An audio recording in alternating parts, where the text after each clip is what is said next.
हिवाळ्यात आपल्या घरांमध्ये पाणी तापवण्यासाठी हीटरचा वापर वाढतो. हे तेच हीटर आहे जे बादलीमध्ये सोडून पाणी तापवण्यास उपयोगी पडतं. थंडीचं प्रमाण जसं जसं वाढतं तसं तसं कडक उष्ण पाण्याने अंघोळ करण्याचं प्रमाण देखील वाढतं. ज्या कुटुंबात सदस्यांची संख्या जास्त आहे त्या ठिकाणी तर या हीटरचा वापर अगदी जास्त वेळ होत असतो. मग बऱ्याच वेळा आपल्या मनात असा प्रश्न येतो की या हीटरने आपलं लाईट बिल वाढतं. लाईटवर चालणारं हे इमर्शन हीटर खूप जास्त लाईट वापरतं आणि यामुळे दर महिन्याला येणारा आपला लाईट बिलाचा आकडा देखील मोठ्या प्रमाणात वाढतो. काही लोक तर यामुळे येणाऱ्या जास्त बिलामुळे अगदी गार पाण्याने आंघोळ करण्याचा देखील प्रयोग करतात. मग नेमकं किती याने लाईट बिल वाढतं? हे हीटर वापरल्याने ताशी किती युनिट्स पडतात? हे हीटर जर महिनाभर आपण प्रत्येक वेळा जर वापरलं तर आपल्या लाईट बिलात किती वाढ होईल, किती खर्च येईल, पाणी तापवण्यासाठी जास्तीचा किती खर्च आपल्याला लाईट बिलावर करावं लागेल, तर हे आम्ही शोधलेलं आहे. व्हिडिओमध्ये आज आम्ही तुम्हाला हीटरच्या वापरामुळे नेमकं किती तुमचं लाईट बिल वाढतं, हिवाळ्यामध्ये हीटरद्वारे पाणी तापवण्यासाठी किती जास्तीचा खर्च तुम्हाला येतो, याचा अगदी ॲक्युरेट गणित आम्ही तुम्हाला व्हिडिओमध्ये करून दाखवणार आहोत. हा व्हिडिओ पाहिल्यानंतर हीटरने पाणी तापवो की नाही, हीटरने पाणी तापवलेलं परवडतं की नाही, या प्रश्नाविषयी तुम्हाला अगदी समर्पक उत्तर भेटून जाणार आहे. त्यामुळे व्हिडिओ लक्षपूर्वक पाहत राहा. चॅनलला जर नवीन असाल तर जरूर सबस्क्राईब करा. चला तर सुरू करूयात हा व्हिडिओ. तर प्रामुख्याने इमर्शन हीटरचे 3 प्रमुख प्रकार येतात. मग ते प्रकार येतात 1000 वॉट, 1500 वॉट आणि 2000 वॉट. आता कुठल्याही इलेक्ट्रिक उपकरणाचं वॉटेज ही म्हणजे त्याची वीज खर्च करण्याची क्षमता असते. 1000 वॉटचं इमर्शन हीटर याला पाणी तापवण्यासाठी ते 1000 वॉट इतकी वीज खर्च करतं. 1500 वॉट खर्च करतं आणि 2000 वॉटचं हीटर 2000 वॉट इतकी ऊर्जा खर्च करत असतं. मग पाणी तापवायला किती खर्च येतो हे पाहण्यासाठी आपल्याला हे हीटर वापरल्याने किती युनिट्स खर्च होतात हे बघावं लागेल. मग त्याआधी युनिट्स नेमकं काय असतं हे एकदा पाहूयात.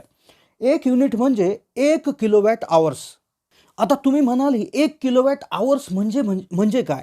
आता 1 किलोवॅट आवर म्हणजेच 1 किलोवॅट क्षमता असलेलं इलेक्ट्रिक उपकरण जर 1 तास वापरलं तर ते असतं 1 किलोवॅट आवर्स आणि तेच म्हणजे 1 युनिट्स असतं. आता कोणतंही उपकरण वापरल्यावर किती युनिट्स पडतील हे 2 गोष्टीवर अवलंबून असतं. एक म्हणजे ते जे काही उपकरण आहे ते किती वॉट्सचं आहे, त्याबरोबरच ते किती वेळ वापरलं गेलं आहे. तर याच 2 गोष्टींवरनं तुमचे किती युनिट्स पडतील हे ठरत असतं. मग आता आपण आपल्या उदाहरणामध्ये 3 हीटर ग्राह्य धरलेले आहेत. 1000 वॉट क्षमता असलेलं हीटर, 1500 वॉट क्षमता असलेलं हीटर आणि 2000 वॉट क्षमतेचं हीटर. मग तुमच्या घरात कोणतंही असू शकतं. आता तुमच्या घरात जे इमर्शन हीटर उपलब्ध आहे तर त्याच्या तिथे वरतील्या साईडला त्याचं किती वॉटेजचं आहे त्याची क्षमता लिहिलेली असते, तर तिथे तुम्ही बघू शकता.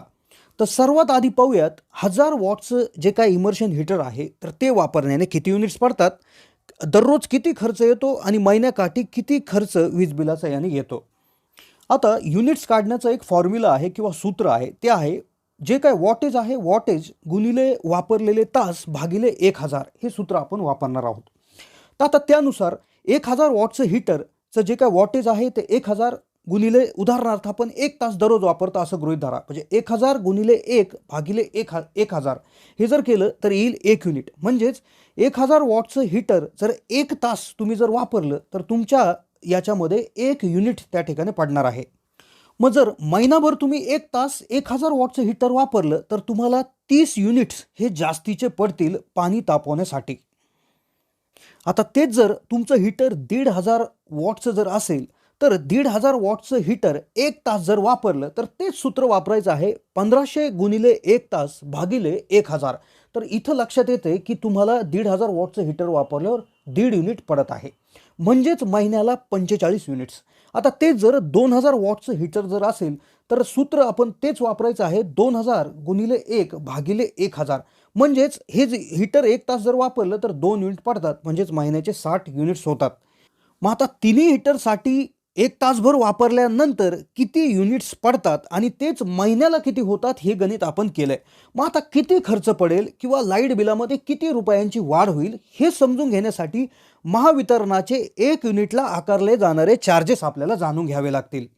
महावितरण आपल्याकडून एका युनिटसाठी जे काय पैसे किंवा जो काय दर आकारतं तो देखील 3 गोष्टींवर अवलंबून आहे. आता तुम्ही जर महिन्याकाठी 100 युनिटच्या आतच वीज वापरत असाल तर तुमच्यासाठी प्रति युनिट दर लागतात ₹4.5. जर तुमचं जे काही विजेचा वापर 100 ते 300 युनिटच्या आत असेल तर ते तुमच्यासाठी दर लावले जातात ₹9.5 प्रति युनिट. आणि जर तुमचा वापर दर महिन्याला 300 युनिटपेक्षा जास्त असेल तर तुमच्यासाठी महावितरण लावतं ₹14 दराचा युनिट. मग आता आपण असं गृहीत धरूयात की आपलं एक साधारण फॅमिली आहे जिथे 2 ते 3 लोक 4 लोक त्या ठिकाणी राहत आहे. मग अशा घराच्या फॅमिलीसाठी महिन्याला होणारं जे काही युनिट्स आहेत अंदाजे 100 ते 300 युनिटच्या मध्ये असतात. मग याद्वारे महावितरण आपल्याला ₹9.5 प्रति युनिटचा रेट लावेल. मग आत्तापर्यंत आपण 3 प्रकारच्या हीटरसाठी दर महिन्याला किती युनिट्स पडलेले आहे 1 तास वापरल्यानंतर हे आपण काढलेलं आहे. 1000 वॉटचं हीटर दररोज 1 तास वापरलं तर महिन्याला 30 युनिट लागतात. 1500 वॉटचं 1 तास वापरलं तर जवळपास 45 युनिट आणि 2000 वॉटचं जर वापरलं तर महिन्याला 60 युनिट्स. आता करूयात कॅल्क्युलेशन पैशाच्या संदर्भात. 1000 वॉटच्या हीटरसाठी लागलेले आहेत महिन्याला 30 युनिट्स आणि रेट आपला आहे 9.5. मग 30 गुणिले 9.5 जर केलं तर महिन्याला ₹285 हे तुम्हाला पाणी तापवण्यासाठी या हीटरद्वारे लागतील. आता तेच हीटर जर 1500 वॉटचा असेल तर तुम्हाला महिन्याकाठी 45 युनिट्स खर्च होणार आहेत. रेट आपला 9.5 आहे. 45 गुणिले 9.5 केलं तर ₹427.50 तुम्हाला जास्तीचे लागतील. आणि तेच जर 2000 वॉटचं जर तुमचं हीटर असेल तर 60 युनिट लागलेलं आहे. 60 गुणिले 9.5 केलं तर ₹570 तुम्हाला जास्तीचे फक्त पाणी तापवण्यासाठी हीटरच्या माध्यमातून लागतील.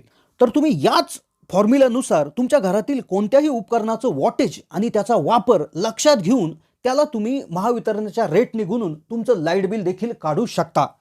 आता आपण आपल्या उदाहरणात प्रत्येक हीटर हे 1च तास वापरलंय असं गृहीत धरलेलं आहे. पण घरांमध्ये काही वेळा लोकांची संख्या जास्त असेल, सदस्य जास्त असतील तर हीटर हे जास्त वेळ वापरलं जाऊ शकतं. त्यामुळे तुमच्या वापराचे तास तुम्ही ह्या फॉर्म्युल्यामध्ये वाढून घ्यायचे आहेत आणि त्यानुसार गणित करायचं आहे. तर नक्कीच तुम्ही हे जर ह्या पद्धतीनं जर कॅल्क्युलेशन केलं तर तुम्ही तुमच्या घरासाठी लागणारा जो काय अतिरिक्त विजेचा खर्च जो हिवाळ्यामध्ये हीटरच्याद्वारे लागत असतो तो नक्कीच कॅल्क्युलेट करू शकता. तर कसा वाटला व्हिडिओ कमेंटच्या माध्यमातून कळवा. आणि तुम्हाला अजून कुठल्या उपकरणाबाबत अशी युनिटची माहिती आवश्यक आहे ते देखील आम्हाला कमेंटच्या माध्यमातून कळवा. विजेच्या उपकरणांसंबंधी अजून कुठल्या गोष्टीविषयी तुम्हाला माहिती आवश्यक असेल, कोणता एखाद्या टॉपिकविषयी तुम्हाला इलेक्ट्रिसिटीच्या बाबतीत माहिती आवश्यक असेल तर नक्कीच कमेंटच्या माध्यमातून कळवा. चॅनलला जर नवीन असाल तर जरूर सबस्क्राईब करा. आणि अतिशय बेसिक पण अतिशय कामाची माहिती आहे त्यामुळे जास्तीत जास्त लोकांना शेअर देखील करा. धन्यवाद.